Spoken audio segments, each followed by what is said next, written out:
किसी काम का नहीं है। मेरी नजरों में आप जितने भी लोग बैठे हैं ना, सब बहुत बड़े ज्ञानी हो, अपने आप में सब बहुत बड़े ज्ञानी हो। क्यों?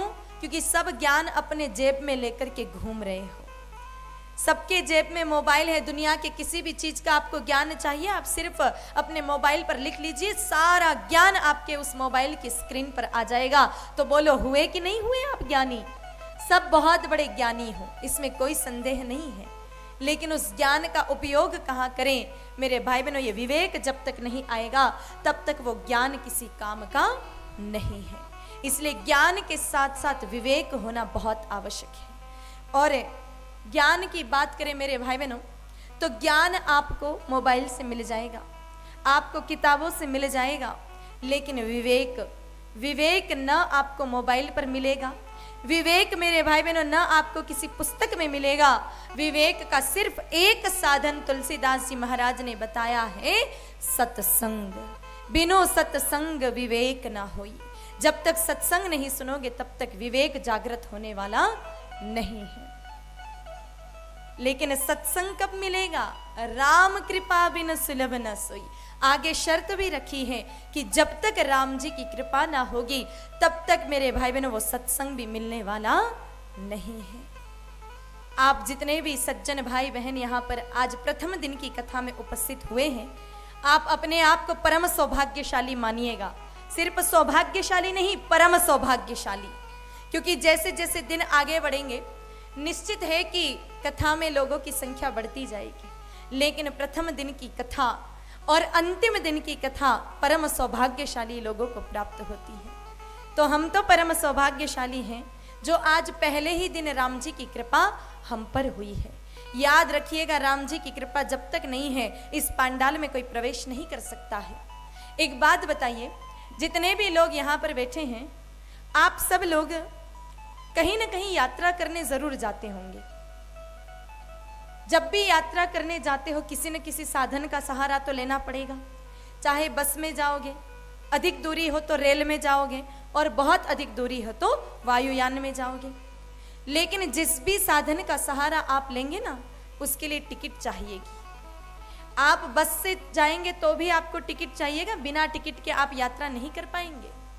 अगर आप ट्रेन से जाएंगे, रेल से जाएंगे तो भी टिकट चाहिएगा, बिना टिकट के मेरे भाई बहनों यात्रा होने वाली नहीं है। और बिना टिकट के चढ़ गए तो यात्रा में व्यवधान आ सकता है। अगर टीटी ने आपको देख लिया तो जुर्माना ठोक सकता है, और हो सकता है कि बीच मार्ग में ही आपको नीचे उतार ले। और बात करें वायुयान की, तो बिना टिकट के आपको प्रवेश ही नहीं मिलेगा। जब भी हम किसी यात्रा में जाते हैं तो पहले टिकट चाहिए। उसी तरह मेरे भाई बहनों, ये जो हमारा पंडाल है ना, 7 दिनों तक ये भी सत्संग रूपी यात्रा का साधन है। अगर इसमें चढ़ना है अथवा बैठना है तो उसके लिए टिकट चाहिए। जब तक टिकट नहीं मिलेगा तब तक यहाँ पर बैठ नहीं पाओगे। और टिकट भी कोई पैसों से नहीं मिलता मेरे भाई बहनों। बस में, रेल में जाना है तो पैसों से टिकट खरीद सकोगे, लेकिन इस सत्संग रूपी यात्रा में बैठ करके आपको यात्रा करनी है तो उसके लिए पुण्य रूपी टिकट चाहिए। जिसके पास टिकट नहीं है, परमात्मा उसको यहाँ अंदर भी प्रवेश नहीं देते हैं। मेरे भाई बहनों, जो प्रवेश द्वार है ना हमारे इस कथा पंडाल का, वहां पर बालाजी महाराज खड़े हैं टिकट चेकर के रूप में। जिनके पास टिकट है उनको तो अंदर भेजते हैं, और जिसके पास टिकट नहीं है उसको बाहर से ही रवाना कर देते हैं। बहुत सारे लोग इस मार्ग से गुजरते हैं, जब भव्य पंडाल देखते हैं अथवा बाहर प्रवेश द्वार देखते हैं तो कुछ देर के लिए गाड़ी स्लो भी करते हैं, रुकते भी हैं, लेकिन वापस आगे बढ़ जाते हैं। वो कथा में प्रवेश नहीं कर पाते हैं। या फिर कुछ लोग आ भी जाते हैं तो कई लोग कथा में 1 घंटा बैठते हैं, कोई 1.5 घंटा बैठता है, कोई 15 मिनट में ही वापस चले जाते हैं। अब उनके पास टिकट तो था, लेकिन मेरे भाई बहनों टिकट भी 2 प्रकार के होते हैं।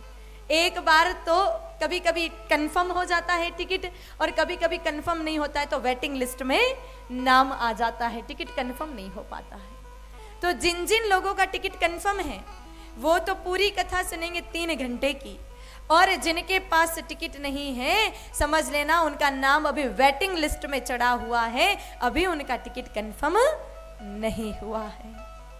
तो मेरे भाई बहनों, जब तक प्रभु की कृपा नहीं होगी, उस निराले नाथ की कृपा नहीं होगी, तब तक सत्संग जीवन में नहीं आएगा। और सत्संग जीवन में नहीं आएगा मेरे भाई बहनों, तो विवेक जागृत नहीं होगा। और विवेक जागृत नहीं होगा मेरे भाई बहनों, तो सही गलत का हमें ज्ञान नहीं मिलेगा। और जब सही क्या है गलत क्या है ये हमें नहीं पता है, तो मेरे भाई बहनों हम भक्ति के मार्ग पर, हम धर्म के मार्ग पर चल नहीं पाएंगे। और बिना भक्ति के मार्ग पर चले हमें परमात्मा की प्राप्ति नहीं होगी।